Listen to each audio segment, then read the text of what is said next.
ราจรเพื่อชุมชนทางสถานีวิทยุกระจายเสียงแห่งประเทศไทยจังหวัดเชียงใหม่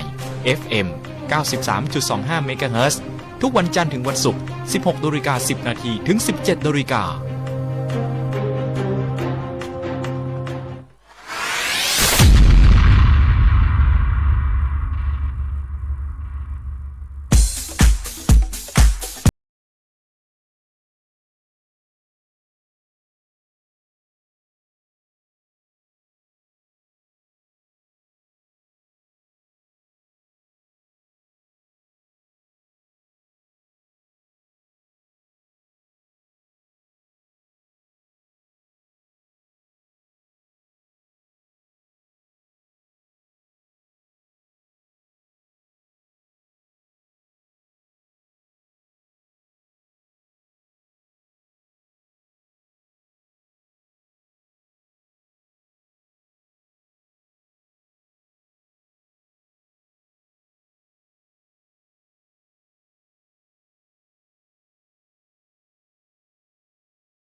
ดีต้อนรับคุณผู้ฟังทุกท่านนะคะเข้าสู่ในช่วงเวลาของรายการวิทยุจราจรเพื่อชุมชนโดยตำรวจภูธรภาค5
เลยนะคะที่จะ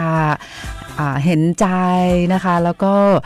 หยุดในเรื่องของการหลอกลวงพี่น้องประชาชนนะคะอันนี้เนี่ยก็ยังคงมีพี่น้องประชาชนที่ยังคงตกเป็นเหยื่อของแก๊งมิจฉาชีพเป็นจำนวนมากด้วยนะคะซึ่งในเรื่องนี้ค่ะคุณผู้ฟังคะในส่วนของสำนักงานตำรวจแห่งชาตินะคะก็มาแจ้งเตือนนะคะให้พี่น้องประชาชนนะคะตอนนี้เนี่ยจะต้องระวังนะคะเกี่ยวกับในเรื่องของการถูกหลอกลวงนะคะเพราะว่ามีการหลอกลงทุนธุรกิจขายตรงนะคะแล้วก็ใช้กลวิธีหลอกลวงนะคะเบื้องหลังเป็นแชร์ลูกโซ่ด้วยดังนั้นนะคะวันนี้เลยนะคะท่านรองโฆษกสำนักงานตำรวจแห่งชาตินะคะก็ได้จัดทำเอกสารนะคะ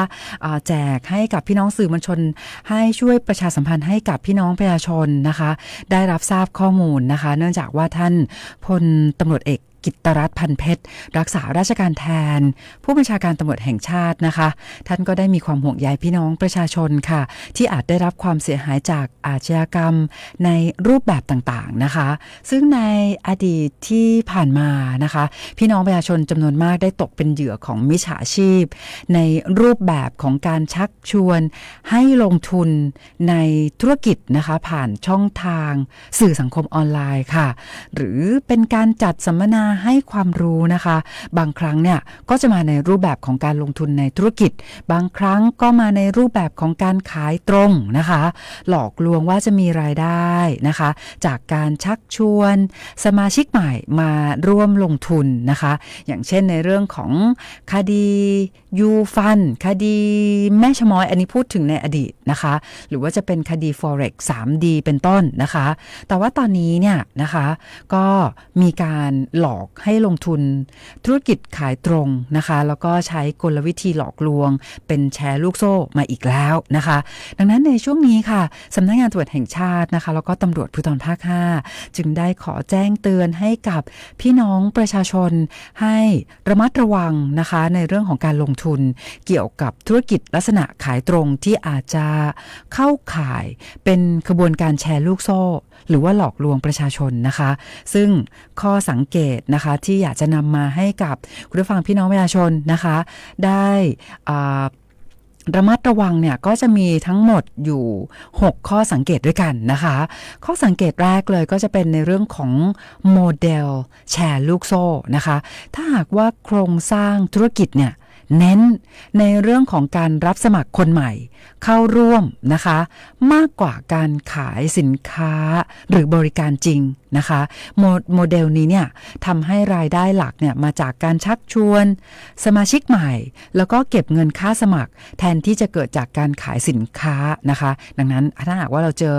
ในรูปแบบของโมเดลแชร์ลูกโซ่แบบนี้เนี่ยนะคะต้องระวังเลยนะคะเพราะว่าอาจจะเป็นในเรื่องของขบวนการแชร์ลูกโซ่หลอกลวงประชาชนอันนี้เป็นข้อสังเกตแรกนะคะข้อสังเกตที่2ค่ะก็จะเป็นในเรื่องของการขายสินค้าหรือบริการที่ไม่ตรงความจริงนะคะหากสินค้าหรือบริการที่เสนอขายไม่มีคุณภาพไม่ได้ผลลัพธ์ตามที่โฆษณาไว้หรือไม่มีสินค้าจริงในการจำหน่ายแต่มีการหลอกลวงเพื่อเก็บเงินจากผู้ร่วมธุรกิจอันนี้เข้าข่ายแน่นอนเป็นในเรื่องของการหลอกลวงนะคะดังนั้นเนี่ยก็เป็นข้อสังเกตที่2นะคะเพราะว่าการขายสินค้าหรือบริการที่ไม่ตรงความจริงนะคะสินค้าหรือบริการที่เสนอขายไม่มีคุณภาพนะคะไม่ได้รับผลลัพธ์ตามที่โฆษณาไว้หรือไม่มีสินค้าจริงในการจำหน่ายนะคะแต่มีการหลอกลวงเพื่อเก็บเงินจากผู้ร่วมธุรกิจอันนี้ต้องระวังเลยนะคะมาดูข้อสังเกตที่3ค่ะก็คือเป็นการบังคับซื้อสินค้าหรือการลงทุนจำนวนมากนะคะหากบริษัทนะคะบังคับให้ผู้สมัครเนี่ยเข้าร่วมต้องลงทุนจำนวนมากในการซื้อสินค้าเกินความจำเป็นหรือกักตุนสินค้าโดยไม่สามารถขายออกได้จริงนะคะอันนี้ก็จะเป็นข้อสังเกตที่3ที่ต้องระวังด้วยนะคะในส่วนของข้อสังเกตที่4ก็คือการใช้ข้อมูลที่เป็นเท็จหรือหลอกลวงนะคะหากบริษัทนำเสนอข้อมูลทางธุรกิจหรือรายได้ที่เกินจริงโฆษณาผลตอบแทนที่สูงเกินจริงโดยไม่สามารถทำได้ตามสัญญานะคะอันนี้ก็เป็นข้อสังเกตที่ทำให้เราได้ ทราบว่าเนี่ยน่าจะเข้าข่ายละนะคะในเรื่องของแชร์ลูกโซ่นะคะข้อสังเกตที่5ค่ะการไม่มีใบอนุญาตจากหน่วยงานที่เกี่ยวข้องนะคะธุรกิจขายตรงในประเทศไทยเนี่ยจะต้องได้รับใบอนุญาตจากสำนักงานคณะกรรมการคุ้มครองผู้บริโภคหรือว่าสคบนะคะแต่ถ้าหากว่าเขาไม่มีใบอนุญาตนะคะอันนี้ก็เข้าข่ายในเรื่องของแชร์ลูกโซ่แน่ๆนะคะต้องดูในเรื่องของใบอนุญาตจากหน่วยงานนะคะธุรกิจขายตรงนะคะในประเทศไทยย้ำว่าจะต้องได้รับใบอนุญาตจากสำนักงานคณะกรรมการคุ้มครองผู้บริโภคสคบถ้าไม่มีนะคะอันนี้เป็นแชร์ลูกโซ่นะคะอาจจะเป็นในเรื่องของการหลอกลวงพี่น้องประชาชนอันต้องระวังด้วยข้อสังเกตที่6ค่ะไม่ปฏิบัติตามกฎหมายการคุ้มครองผู้บริโภคนะคะหากธุรกิจไม่ให้ข้อมูลที่ชัดเจนแก่ผู้บริโภคนะคะไม่สามารถคืนเงินหรือว่าเปลี่ยนสินค้าตามที่กฎหมายกำหนดหรือไม่มีการคุ้มครองสิทธิ์ของผู้บริโภคก็อาจเข้าข่ายผิดกฎหมายด้วยนะคะดังนั้นคุณผู้ฟังพี่น้องประชาชนถ้าหากว่าพบเห็นธุรกิจในลักษณะดังกล่าวทั้งหมดหรือสงสัยว่าอาจจะเข้าข่ายเป็นการกระทำผิดนะคะสามารถแจ้งเบาะแสได้ที่สายด่วนของสำนักงานตำรวจแห่งชาติที่หมายเลข1599นะคะซึ่ง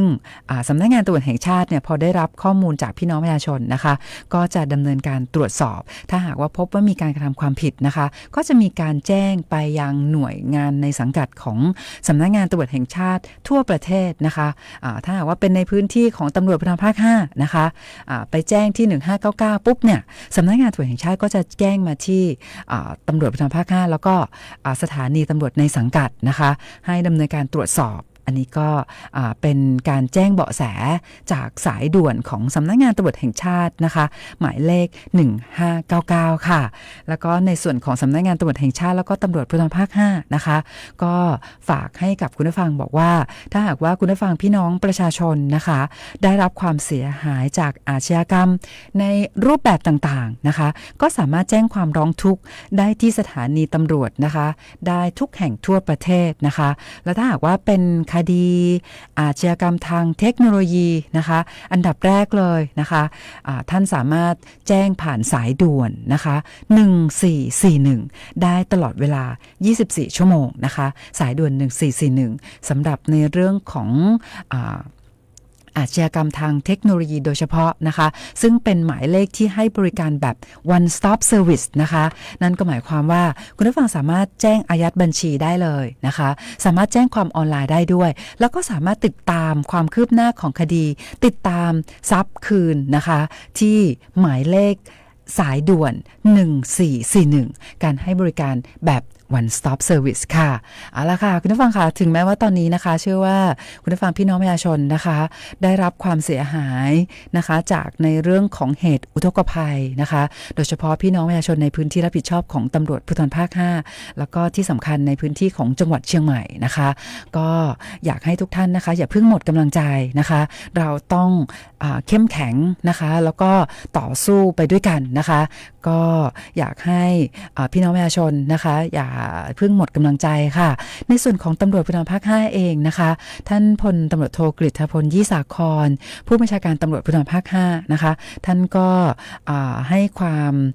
ช่วยเหลือพี่น้องประชาชนนะคะอย่างเช่นในเรื่องของการแจ้งให้กับสถานีตำรวจในสังกัดนะคะต้องออกไปช่วยเหลือพี่น้องประชาชนนะคะแล้วก็ในเรื่องของการรักษาความปลอดภัยในชีวิตและทรัพย์สินของพี่น้องประชาชนถึงแม้ว่าในส่วนของตำรวจเองนะคะเราจะได้รับความเสียหายนะคะจากเหตุอุทกภัยแต่เราก็ไม่หยุดในเรื่องของการให้ความช่วยเหลือพี่น้องประชาชนนะคะอย่างเต็มที่เต็มความสามารถตลอดเวลา24ชั่วโมงนะคะพี่น้องประชาชนมีเหตุด่วนเหตุร้ายนะคะท่านสามารถโทรศัพท์แจ้งไปที่สายด่วน191ได้ตลอดเวลา24ชั่วโมงนอกจากนั้นแล้วนะคะเราก็ยังคงมีการจัดตั้งในเรื่องของครัวสนามนะคะช่วยเหลือพี่น้องประชาชนนะคะโดยท่านผู้บัญชาการตำรวจภูธรภาค5ท่านรองผู้บัญชาการตำรวจภูธรภาค5ท่านผู้บังคับการนะคะหรือว่าจะเป็นทั้งหน่วยงานภาครัฐภาคเอกชนร่วมด้วยช่วยกันนะคะพร้อมให้ความช่วยเหลือพี่น้องประชาชนนะคะตลอดเวลา24ชั่วโมงอย่างเช่นในเรื่องของการตั้งครัวสนามอย่างเช่นวันนี้เนี่ยนะคะในช่วงตั้งแต่วันที่5 6 7นะคะ5 6 7 8 นะคะเราก็มีการตั้งครัวสนามในพื้นที่ของอำเภอเมืองเชียงใหม่นะคะที่89 Plaza นะคะมีการจัดปรุงประกอบอาหารแจกจ่ายให้กับพี่น้องประชาชนนะคะที่จุด89 Plaza ด้วยและนอกจากนั้นแล้วเนี่ยทางเจ้าหน้าที่ตำรวจนะคะหน่วยงานภาครัฐภาคเอกชนก็นำอาหารมามอบด้วยนะคะตำรวจก็ออกไปแจกจ่ายให้กับพี่น้องประชาชนที่ประสบอุทกภัยถึงบ้านด้วยนะคะแต่ว่าวันนี้ค่ะก็มีการตั้งครัวสนามนะคะที่เมื่อวานนี้ตั้งแต่เมื่อวานนี้ละนะคะที่บริเวณที่ตำรวจภูธรภาค5นะคะด้านหน้าทางเข้าตำรวจภูธรภาค5ดังนั้นวันนี้นะคะพี่น้องประชาชนที่ขับรถผ่านตำรวจภูธรภาค5ก็สามารถจอดแวะรับนะคะในเรื่องของอาหารกล่องพร้อมทานแล้วก็น้ำดื่มสะอาดได้เลยนะคะแต่ว่าในวันพรุ่งนี้ค่ะในเรื่องของครัวสนามนะคะเราก็จะไปช่วยเหลือพี่น้องประชาชนนะคะที่ในพื้นที่ของจังหวัดลำพูนต่อไปด้วยนะคะเอาละค่ะเดี๋ยวอีกสักครู่หนึ่งนะคะเราก็จะมีการต่อสายโทรศัพท์ไปพูดคุยกับท่านสารวัตรศักดากันว่าวันนี้เนี่ยในพื้นที่ของจังหวัดเชียงใหม่นะคะมีจุดไหนบ้างที่มีการฟื้นฟูนะคะช่วยเหลือพี่น้องประชาชนในการล้างทำความสะอาดนะคะถนนสายต่างๆนะคะแล้วก็ในเรื่องของสภาพการจราจรแบบเรียลไทม์วันนี้เนี่ยหลัง 4:30 เนี่ยจะเป็นยังไงบ้างนะคะเดี๋ยวอีกสักครู่นึงเราก็จะต่อสายโทรศัพท์ไปพูดคุยกับท่านสารวัตรศักดากันสารวัตรศักดาก็จะรายงานในเรื่องของสภาพการจราจรข้อมูลที่เป็นประโยชน์ให้กับพี่น้องประชาชนแบบเรียลไทม์ด้วยแต่ว่าตอนนี้นะคะคุณผู้ฟังคะเราก็มีบทเพลงมาฝากคุณผู้ฟังนะคะถึงแม้ว่าหลายท่านนะคะก็ยังคงบอบช้ำเนาะกับในเรื่องของเหตุอุทกภัยในพื้นที่นะคะแต่เราต้องให้กำลังใจกันนะคะอย่าท้อใจนะคะในส่วนของตำรวจภูธรภาค5แล้วก็หน่วยงานในสังกัดหน่วยงานภาครัฐและเอกชนนะคะเราไม่ทิ้งกันเราพร้อมที่จะช่วยเหลือซึ่งกันและกันอย่างเต็มที่เต็มความสามารถค่ะแต่ว่าตอนนี้นะคะพูดถึงในโลกออนไลน์นะคะมีเพลงนี้เลยที่กำลังฮอตฮิตในโลกออนไลน์สื่อสังคมออนไลน์ต่างๆนะคะเชื่อว่าหลายท่านถึงแม้ว่าแบบจะแปลเนื้อเพลงไม่ออกนะแต่ก็เชื่อว่าหลายท่านก็บอกว่าจังหวะได้นะคะเอาละค่ะเรามาฟังเพลงนี้กันเลยนะคะถึงแม้ว่าจะเป็นภาษาเขมรเนาะแต่ก็จังหวะเพลงก็ถือว่าให้กำลังใจนะคะให้ทุกท่านนะคะได้มีพลังนะคะตอนนี้หลายท่านก็กำลังทำในเรื่องของจิตอาสาทำความสะอาดออกไปช่วยเหลือพี่น้องประชาชนนะคะพี่น้องประชาชนหลายท่านก็กำลังทำความสะอาดนะคะก็มีเพลงนี้ที่กำลังถือว่าได้รับความนิยมนะคะนำมาฝากคุณผู้ฟังในช่วงนี้แล้วก็เดี๋ยวต่อจากนี้เราก็จะไปพูดคุยกับท่านสารวัตรศักดากันนะคะมาฟังเพลงนี้กันเลยค่ะ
นะคะที่อาจจะเป็นภาษาเขมรเนาะอาจจะฟังไม่เข้าใจแต่ว่าจังหวะเขาสนุกมากๆเลยนะคะแล้วก็ตอนนี้เนี่ยก็ถือว่าได้รับความนิยมนะคะในโลกออนไลน์มากๆเลยนะคะสำหรับเพลงที่เขาใช้ชื่อว่าสง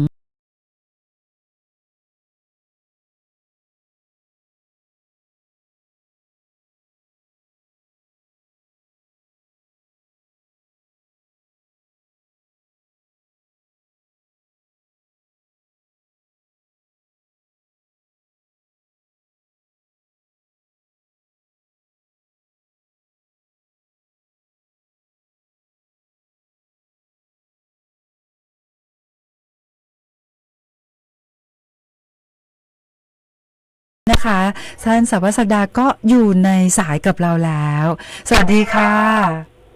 สวัสดีครับสวัสดีพี่ต้อมสวัสดีคุณฟังครับค่ะสวัสดาคะอันดับแรกนะต้องถามก่อนว่าช่วงที่ผ่านมาสวัสดาพักรักษาตัวตอนนี้อาการเป็นยังไงบ้างคะก็จากการไปผ่าตัดตานะครับตอนนี้ก็ดีขึ้นครับอาการดีขึ้นตอนนี้ก็สัก80%แต่ก็ยังเพ่งอะไรนานๆไม่ได้เท่าไหร่นะครับแต่ก็ดูแล้ววันนี้น่าจะ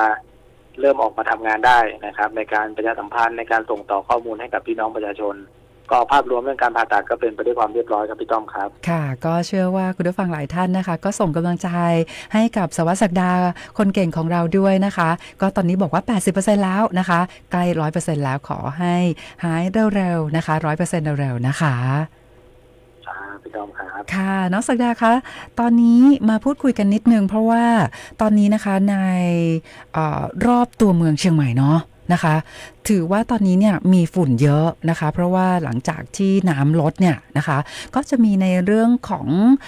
ดินโคลนที่ตอนนี้เริ่มแห้งค่ะดังนั้นเนี่ยนะคะก็รถที่สัญจรไปมาก็จะเห็นว่ามีในเรื่องของยังมีโคลนเยอะแล้วก็มีฝุ่นด้วยนะคะดังนั้นก็ในเรื่องของการป้องกันตนเองนะคะเกี่ยวกับในเรื่องของการสวมหน้ากากอนามัยช่วงนี้เนี่ยป้องกันฝุ่นก็อยากจะให้คุณผู้ฟังนะคะได้ป้องกันตนเองในเรื่องนี้ด้วยนะคะแล้วก็สศักดาคะในเรื่องของสภาพการจราจรนะคะแบบเรียลไทม์แล้วก็ข้อมูลที่เป็นประโยชน์ต่อพี่น้องประชาชนรบกวนสศักดานำเรียนให้กับคุณผู้ฟังได้รับทราบด้วยค่ะก็ก่อนที่จะไปดูสภาพการจราจรในแต่ละเส้นทางนะครับผมแจ้งเน้นย้ำ2 จุดตรงนี้ก่อนนะครับคือเมื่อเช้าเนี้ยบริเวณถนนตรงหน้าโรงแรมรัตติล้านนานะครับแล้วก็มีถนนที่ค่อนข้างลื่นเพราะว่าโคลนก็ยังอยู่ค่อนข้างเยอะก็มีรถที่ล้มเองนะครับรถล้มเนี่ยหลายคันเหมือนกันนะครับรวมถึงอีกจุดหนึ่งก็คือบริเวณถนนประชาสัมพันธ์แถวสุสานช้างคานยาวไปยังถนนประชาสัมพันธ์ยาวไปจนถึงจุดที่เป็นสวทเลยนะครับที่พี่ต้อมนั่งจัดรายการอยู่นะครับเส้นนั้นก็ยังมีฝุ่นแล้วก็มีโคลนพอสมควรรถจักรยานยนต์ก็ล้มไปหลายคันแล้วเหมือนกันเพราะฉะนั้นแล้วเน้นย้ำแจ้งเตือนว่าขับผ่านจุดดังกล่าวเนี่ยขอให้เพิ่มความระมัดระวังนะครับเจ้าหน้าที่ทางเทศบาลเองนะครับก็เร่งมือในเรื่องของการฉีดล้างถนนในเรื่องของการปรับคืนให้เรื่องของการฟื้นฟูนะครับเราจะเห็นว่าช่วงนี้ไม่ได้มีแค่รถของเทศบาลนครเชียงใหม่รถของอบจ.เชียงใหม่นะครับยังมีรถของจากหลายที่เลยนะครับจากหลายจังหวัดที่ลงพื้นที่มาช่วยกันในการฟื้นฟูเมืองเชียงใหม่ก็มีแผนในแต่ละวันนะครับทางเทศบาลนครเชียงใหม่ก็จะแจ้งมาว่าตรงไหนมีการที่จะล้างถนนบ้างนะครับวันนี้ทางเส้นต่างๆในเส้นเศรษฐกิจต่างๆก็ดำเนินการล้างไปพอสมควรแผนวันพรุ่งนี้เนี่ยเขายังไม่ได้แจ้งมาก็เลยอยากจะยังไม่ได้ส่งต่อข้อมูลให้กับพี่น้องประชาชนนะครับไปดูกันที่เรื่องของสภาพการจราจรครับไปดูแยกแรกบริเวณแยกเชียงใหม่ภูคามก่อนขยับไปดูคันคลองนะครับเท่าที่เห็นตอนนี้ครับจุดที่มาจากทางเกษตรคันคลองมาทางเชียงใหม่ภูคามมีปริมาณรถค่อนข้างมากเหมือนกันแล้วก็มีชะลอตัวนะครับส่วนด้านอื่นๆเท่าที่เห็นรถยังเคลื่อนได้บริเวณแยกลินคำครับตรงหน้าห้างเมย่านะครับจากเชียงใหม่ภูคามมาลินคำมีปริมาณรถมากพอสมควรแล้วก็อาจจะมีสะสมด้วยนะครับแต่ในจุดที่จากนิมมานออกมาลินคำก็มีชะลอตัวแต่ก็เท่าที่เห็นยังพอเคลื่อนได้นะฝั่งจากเชียงใหม่แกนวิวเข้ามาลินคำครับอันนี้ไม่มีปัญหาสภาพการจราจรนะครับอีกจุดหนึ่งที่เห็นผิดสังเกตก็คือจากแก่งหัวลินมาทางแยกฟ้าธานีห้วยแก้วขาขึ้น นะครับมีชะลอตัวพอสมควรเลยนะครับแต่เมื่อเลยแยกฟ้าธานีมาจนถึงแยกริมเขาแล้วเนี่ยไม่มีท้ายแถวนะครับรถโล่งใช้เส้นทางได้นะครับเดี๋ยวจะแจ้งเจ้าหน้าที่ตรวจสอบในจุดนี้นะครับว่าเกิดอะไรขึ้นนะครับจะได้แก้ไขปัญหาแล้วก็เร่งระบายการจราจรให้จุดต่อไปบริเวณแยกขวงสิงครับแยกขวงสิงตอนนี้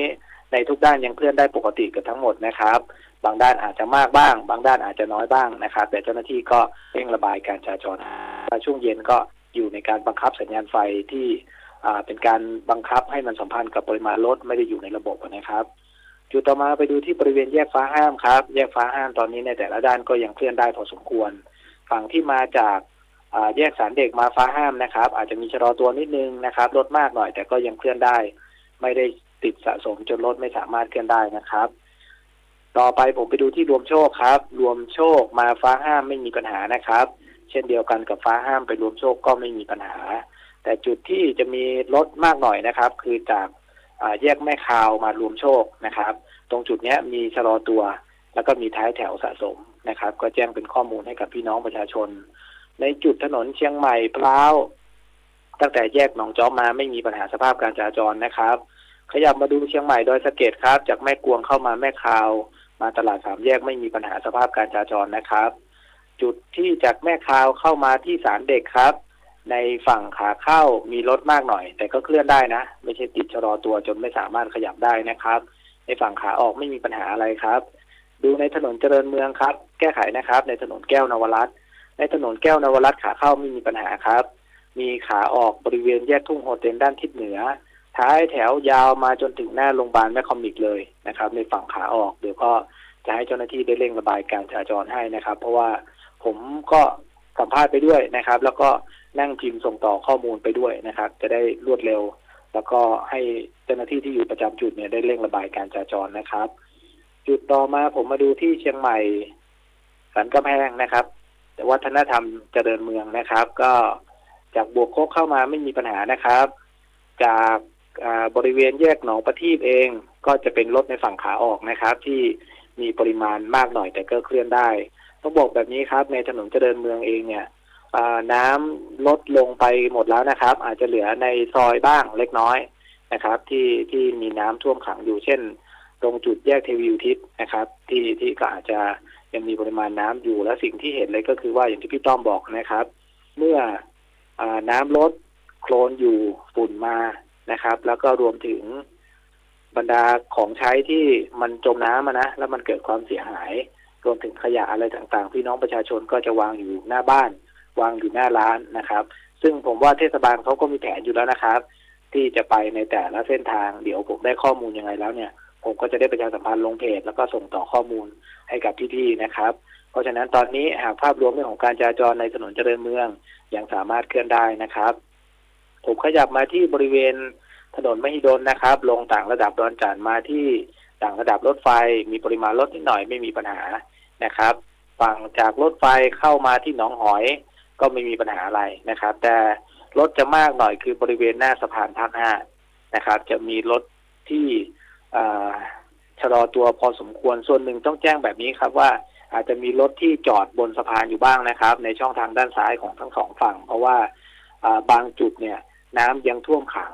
ทำให้พี่ๆหลายๆท่านเนี่ยอาจจะนำรถเข้าไปจอดในจุดที่เป็นจุดจอดรถของตัวเองไม่ได้นะครับก็เราก็ดูเรื่องครับแล้วก็ดูไม่ให้เป็นการในลักษณะการจอดซ้อนคันนะครับก็แจ้งเป็นข้อมูลหากพี่น้องประชาชนใช้เส้นทางในจุดดังกล่าวก็เพิ่มความระมัดระวังด้วยนะครับแยกสนามบินนะครับแยกวงแหวนไม่มีปัญหาการจราจรเคลื่อนได้นะครับในฝั่งขาเข้ามีรถเติมเข้ามาจากเชียงใหม่ฮอด108นะครับแต่ก็เคลื่อนได้นะครับจุดอื่นๆภาพรวมอื่นๆก็เป็นไปด้วยความเรียบร้อยเพราะฉะนั้นถ้าหากสรุปรวมเลยตรงไหนมีปริมาณรถมากบ้างก็คือถนนห้วยแก้วฝั่งขาขึ้นตั้งแต่แจงหัวลินฟ้าธานีมาทางแยกดินคำนะครับแล้วก็ตรงแยกหมื่นด้ามพระคดนะครับที่มาจะออกทางขวงสิงมีปริมาณรถมากนะครับแล้วก็อีกจุดหนึ่งคือถนนแก้วนวรัตน์ในฝั่งขาออกนะครับที่ท้ายแถวยาวมาบริเวณหน้าโรงพยาบาลแมคคอมิกนอกจากนั้นเส้นทางอื่นๆรถยังสามารถเคลื่อนได้แล้วก็ใช้เส้นทางได้อันนี้คือภาพรวมเรื่องของการจราจรที่เล่าให้ฟังนะครับแล้วก็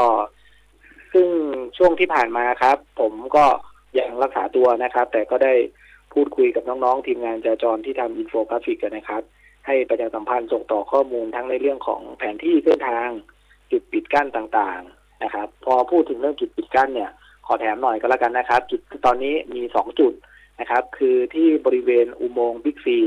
นะครับตอนเช้าก็แจ้งไปรอบหนึ่งแล้วนะครับ1จุดแล้วก็อีกจุดหนึ่งก็คือใกล้ที่ทำงานพี่ต้อมเลยนะครับตั้งแต่จากแยกหนองหอยเข้ามาผ่านภาค5ที่จะมุดลงไปจุดกลับรถใต้ภาค5นะครับตรงจุดนั้นโคลนยังเยอะอยู่เท่าที่เห็นนะครับก็ยังไม่สามารถใช้เส้นทางได้เพราะฉะนั้นอันนี้ก็คือภาพรวมที่แจ้งแล้วก็ส่งต่อข้อมูลให้กับพี่น้องประชาชนในช่วงที่ผ่านมาแล้วก็จะดำเนินการต่อเนื่องไปนะครับเพราะว่าเรื่องของการจราจรของเมืองเชียงใหม่ก็เป็นสิ่งที่พี่น้องประชาชนที่ติดตามก็ให้ความสนใจนะครับเพื่อประกอบการวางแผนการเดินทางในการใช้เส้นทางเพราะรถมันมากขึ้นแต่ช่วงนี้มันมีเรื่องของน้ำท่วมที่ลดลงไปยังไงก็ต้องเพิ่มความระมัดระวังใช้เส้นทางเพิ่มเติมครับพี่ต้อมครับค่ะก็ในเรื่องของสภาพการจราจรในช่วงนี้นะคะก็เนื่องจากว่าอาจจะยังมีรถตกค้างด้วยนะสวัสดานะคะอาจจะมีรถของพี่น้องประชาชนเนี่ยนะคะที่ยังคงจอดนะคะแล้วก็เสียหายนะคะก็อาจจะทำให้ในเรื่องของการจราจรเนี่ยนะคะอาจจะยังไม่สะดวกนะคะก็ต้องขออภัยพี่น้องประชาชนนะคะก็ทางในส่วนของในหลายจุดนะคะที่ยังคงมีการฟื้นฟูนะคะมีการทำบิ๊กคลีนนิ่งนะคะอย่างเช่นวันนี้ที่ตำรวจภูธรภาค 5ก็เช่นกันค่ะก็มีการระดมเจ้าหน้าที่นะคะในการทำบิ๊กคลีนนิ่งด้วยนะคะแล้วก็ทุกภาคส่วนนะคะก็มีทั้งหน่วยงานภาครัฐภาคเอกชนนะคะรวมไปถึงเทศบาลหลายแห่งมากเลยนะคะที่เชื่อว่าร่วมด้วยช่วยกันนะคะช่วยพร้อมที่เราจะช่วยพี่น้องประชาชนในทุกๆเรื่องนะคะอย่างเช่นมื้อเย็นวันนี้นะคะต้องนำเรียนให้กับคุณผู้ฟังว่าในส่วนของตำรวจภูธรภาค 5นะคะเรายังคงมีการจัดครัวสนามดังนั้นถ้าหากว่าคุณผู้ฟังพี่น้องประชาชนนะคะขับรถผ่านไปที่บริเวณหน้าตำรวจภูธรภาค 5นะคะท่านก็สามารถขอรับในเรื่องของอาหารกล่องพร้อมทานแล้วก็น้ำดื่มสะอาดนะคะสามารถรับได้ที่จุดหน้าทางเข้าของตำรวจภูธรภาค 5เราก็จะมีเต็นท์นะคะที่มีทางเจ้าหน้าที่ตำรวจเนี่ยพร้อมให้ให้บริการกับพี่น้องประชาชนนะคะสารสดาคะแล้วในส่วนของในเรื่องของการดูแลพี่น้องประชาชนเกี่ยวกับการจราจรนะคะมีเพิ่มเติมพิเศษอะไรในช่วงนี้ไหมคะในส่วนของกลุ่มงานจราจรตำรวจภูธรจังหวัดเชียงใหม่ค่ะก็กลุ่มงานจราจรเองเนี่ยนอกเหนือจากที่เราทำเรื่องของประชาสัมพันธ์เนี่ยต้องบอกว่าปีนี้มันท่วมหนักนะครับแล้วก็พี่ๆหลายท่านที่เป็นสื่อทางวิทยุเนี่ยก็ทำรายการเฉพาะกิจนะครับซึ่งกลุ่มงานจราจรเองเนี่ยก็ได้เป็นส่วนหนึ่งในการที่ไปรายงานส่งต่อข้อมูลให้กับพี่น้องประชาชนแล้วก็การทำข้อมูลอะไรต่างๆที่คือผมให้คุยกับน้องๆที่ทำงานเทคโนโลยีแบบนี้ครับว่าอะไรที่เป็นประโยชน์ให้กับพี่น้องประชาชนเนี่ยทำก่อนนะครับและอะไรที่มันเป็นเรื่องเร่งด่วนในเรื่องของการปิดกั้นการจราจรเนี่ยก็ให้แจ้งให้รวดเร็วนะครับเพราะอย่างน้อยประโยชน์เนี่ยคือท่านอาจจะเดินทางไม่สะดวกแต่เมื่อท่านรู้เส้นทางแล้วเนี่ยมันก็จะทำให้ท่านวางแผนการเดินทางได้ส่วนในช่วงนี้นะครับสิ่งที่จราจรทำเองเนี่ยนอกเหนือจากดูแลภาพรวมต่างๆแล้วเนี่ยตอนนี้เทศบาลนครเชียงใหม่นะครับมีกิจกรรมเรื่องของ Big Cleaning Day นะครับเพราะฉะนั้นเทศบาลนครเชียงใหม่ก็จะประสานมาที่เราว่าจะปิดจุดตรงไหนบ้างนะครับเบี่ยงเรื่องของการจราจรตรงไหนบ้างนะครับผมก็ประชาสัมพันธ์ลงในเพจด้วยแล้วก็ลงในช่องไลน์ต่างๆด้วยอย่างน้อยก็จะได้เป็นข้อมูลนะครับแต่เมื่อเจ้าหน้าที่ประชาสัมพันธ์แล้วส่งต่อข้อมูลแจ้งแล้วมีการปิดกั้นยังไงก็ขอความร่วมมือจากพี่น้องประชาชนนะครับเพราะว่าเราจะเห็นว่าในการ Big Cleaning Day เนี่ยถนนแต่ละเส้นเนี่ยมันไม่ใช่มีแค่รถฉีดน้ำอย่างเดียวนะมันมีรถที่เป็นรถเกตนะครับมีรถที่เป็นรถกระบะที่เป็นรถบรรทุกนะครับที่จะต้องตักดินออกตักโคลนออกยังมีรถที่เป็นรถดูดโคลนอีกนะครับแล้วรถน้ำเนี่ยก็หมุนกันเข้าหมุนกันออกเพราะฉะนั้นแล้วก็ท่านเข้ามามันก็ไม่สะดวกหรอกครับเพราะฉะนั้นแล้วเมื่อมันไม่สะดวกเนี่ยก็ขอความร่วมมือว่าขอให้ท่านเบี่ยงในเรื่องของเส้นทางต่างๆด้วยนะครับเจ้าหน้าที่จราจรเจ้าหน้าที่เทศกิจ นะครับแล้วก็ทุกภาคส่วนนะผมว่าทุกภาคส่วนก็ร่วมมือกันอย่างเต็มที่เพื่อที่จะให้เชียงใหม่เราเนี่ยกลับมาได้โดยเร็วนะครับได้โดยเร็วแต่ถามว่าจากสภาพที่เห็นเนี่ยมันท่วมหนักเนาะปีนี้น้ำมันไปสูงสุดที่ประมาณ 5.30 มั้งถ้าจำไม่ผิดนะครับประมาณเนี้ยเพราะฉะนั้นมันหนักพอมันหนักเสร็จเรียบร้อยแล้วเนี่ยความเสียหายมันก็แพร่กระจายไปในวงกว้างนะครับยังไงแล้วความเสียหายเกิดขึ้นนะครับทุกคนก็เร่งกลับฟื้นฟูของตัวเองหน่วยงานภาครัฐก็ดูเรื่องของถนนหนทางแล้วก็ความช่วยเหลือพี่น้องประชาชนต่างๆก็คงต้องให้กำลังใจกันแล้วก็ก้าวผ่านเรื่องนี้ไปด้วยกันนะครับเพื่อที่จะให้เชียงใหม่กลับมามีสีสันกลับมาพร้อมรับนักท่องเที่ยวในช่วงไฮซีซั่นของเราที่กำลังจะมาถึงครับพี่ต้อมครับค่ะวันนี้ต้องขอบคุณสวัสดิ์ศักดามากๆเลยนะคะก็ขอบคุณที่มาร่วมพูดคุยนะคะแล้วก็ให้ข้อมูลที่เป็นประโยชน์ต่อพี่น้องประชาชนขอบคุณมากค่ะครับสวัสดีพี่ต้อมสวัสดีคุณฟังครับค่ะขอบคุณค่ะค่ะคุณผู้ฟังค่ะสวัสดิ์ศักดานะคะก็รายงานทั้งในเรื่องของสภาพการจราจรนะคะให้ข้อมูลที่เป็นประโยชน์ด้วยนะคะเอาละค่ะคุณผู้ฟังคะในส่วนของคุณผู้ฟังนะคะที่รับฟังนะคะผ่านเพจสวทเชียงใหม่ PRD นะคะต้องขอบคุณมากๆเลยนะคะไม่ว่าจะเป็นทั้งคุณวิรัตชัยแก้วนะคะคุณจัญญานะคะที่บอกว่าฝากขอบคุณเทศบาลนครเชียงใหม่นะคะเก็บขยะกองเท่าภูเขาหน้าวัด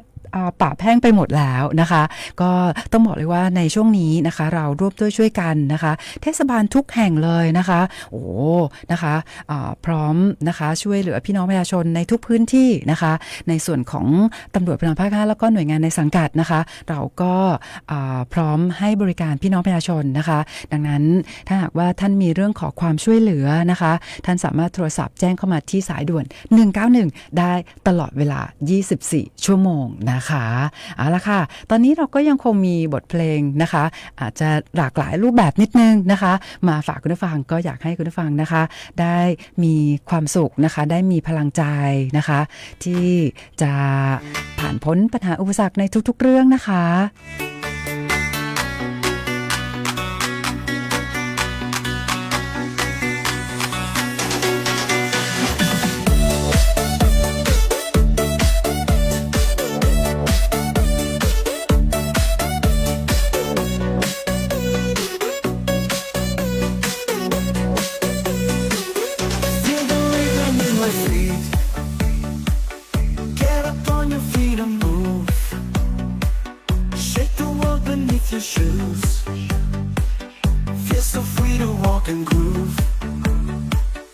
Lights are flashing in the dark.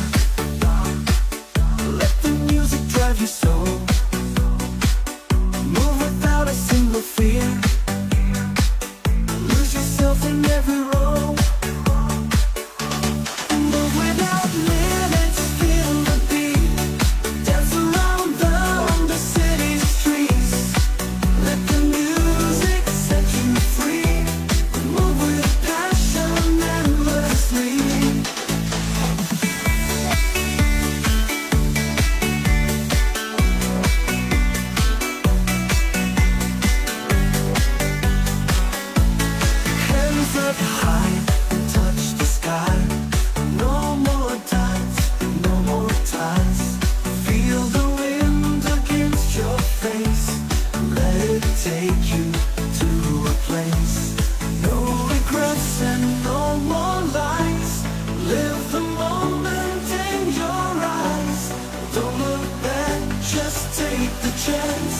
Let your heart beat with the dance.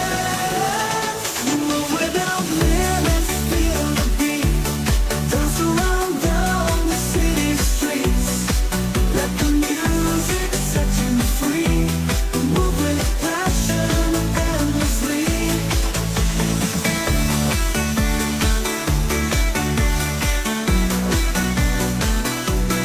Move with passion and more. Live the moment in your eyes. Don't look back, just take the chance. Let your heart beat. ค่ะคุณผู้ฟังค่ะก็มาถึงช่วงสุดท้ายของรายการแล้วค่ะก็ในช่วงนี้นะคะก็มีคุณผู้ฟังนะคะโทรศัพท์เข้ามาสอบถามเกี่ยวกับในเรื่องของสภาพการจราจรนะคะ ก็สวัสดิ์ในส่วนของผู้กองสุพัฒน์นะคะก็รับสายแล้วก็เดี๋ยวก็จะนำข้อมูลนะคะประสานกับจราจรแล้วก็โทรศัพท์กลับไปนะคะนั่นแหละค่ะในช่วงท้ายนี้ค่ะ ก็ปรากฏว่าในส่วนของข้อมูลสถิตินะคะเกี่ยวกับในเรื่องของการหลอกลวงนะคะออนไลน์นะคะก็ยังคงพบว่ามีพี่น้องประชาชนนะคะตกเป็นผู้เสียหายนะคะโดยเฉพาะในพื้นที่รับผิดชอบของตำรวจภูธรภาค 5เนี่ยก็ยังคงพบว่ามีความเสียหายเนี่ยที่มีมูลค่าเกินกว่า1 ล้านบาทเนี่ยอยู่หลายเคสเหมือน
รับฟังข่าวต้นชั่วโมง 17 นาฬิกากับชลธรจัญญาครับ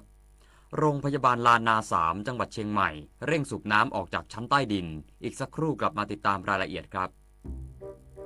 ชอบก็จัดประหยัดทำไม อันนี้ก็อยากได้ อันนั้นก็อยากมี ซื้อแล้วดูดีดูดี มีแล้วดูรวยรวย ตั้งสติก่อนจ่ายสตางค์ครับ อย่าเพิ่งใช้จ่ายสุรุ่ยสุร่ายจนเกินตัว เราสนับสนุนให้คนไทยวัยหนุ่มสาว วางแผนก่อนแก่ ด้วยการสร้างวินัยการเงินที่ดี รู้จักเก็บออม และศึกษาการลงทุนให้เหมาะสมกับตัวเอง เพื่อคุณภาพชีวิตที่ดีในวัยเก่า บ้านเล็กในป่าใหญ่หนึ่งในโครงการพระราชดำริของสมเด็จพระนางเจ้าสิริกิติ์พระบรมราชินีนาถพระบรมราชชนนีพันปีหลวงที่ก่อเกิดจากความห่วงใยในทุกสุขของราษฎรและส่งเสริมการศึกษาวิจัย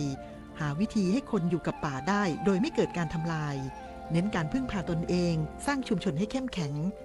เพื่อชีวิตความเป็นอยู่ที่ดีขึ้นและคนกับป่าจะได้อยู่ร่วมกันอย่างยั่งยืนปก ติเวลากินเหลือแบบเนี้ยคุณทิ้งอาหารกันยังไงคะ รู้หรือไม่ว่าปัญหาขยะอาหารก่อให้เกิดก๊าซเรือนกระจกเพิ่มขึ้นถึง 8% ส่งผลให้เกิดภาวะโลกร้อนวิกฤตปัญหาสิ่งแวดล้อมที่ทั่วโลก